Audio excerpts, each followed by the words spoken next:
Moi, j'ai fait l'UTC en génie informatique, filière SRI.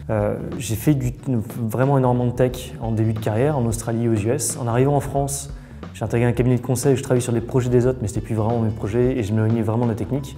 Et je discutais avec la personne qui est mon associé maintenant, de projets qu'on aimerait monter, de choses qu'on aimerait développer. Donc on avait 1 million de projets dont on discutait à la machine à café assez régulièrement.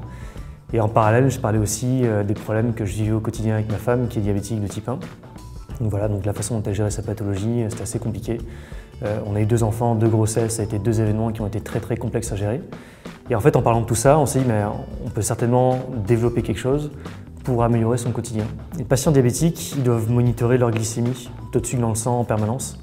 C'est un peu le principal indicateur qui leur donne vraiment une idée de où ils se situent et où ils vont, quoi. Voilà, le problème en fait, c'est que les patients diabétiques ne sécrètent plus d'insuline, qui est une hormone qui permet de réguler le taux de sucre. Si on a un taux de sucre trop élevé dans le sang, on fait des hyperglycémies et à répétition, ça induit des complications, des pathologies très lourdes. À terme, c'est je crois, la première cause d'amputation de cystée dans le monde, notamment. Et puis à l'inverse, si on n'a pas assez de sucre dans le sang, le cerveau est plus alimenté.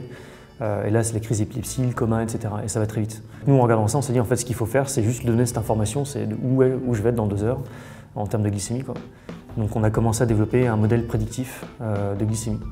On a pris des modèles mathématiques qui existent déjà, on les a améliorés et on a couplé ça avec du machine learning et ça nous a donné un modèle qu'on calibre par patient et qui est capable de prédire la glycémie à 2 heures.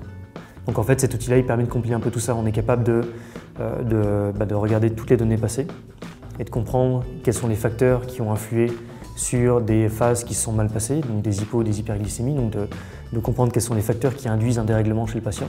Et en plus, après, on est capable de répondre à des questions du genre, voilà, si je veux faire ça, si je veux me mettre à faire tel type de sport ou si je veux faire tel régime, etc., qu'est-ce que je dois faire pour me préparer, quoi. Qu'est-ce que je peux anticiper comme problème, etc., quoi. Alors, on travaille avec 2 médecins qui sont mondialement réputés dans ce domaine-là.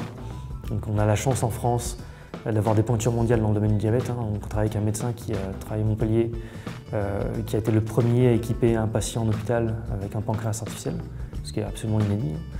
Là, on fait des tests dans son hôpital. Et pareil, on commence à faire des tests dans d'autres hôpitaux en Europe avec des médecins qui sont très réputés aussi.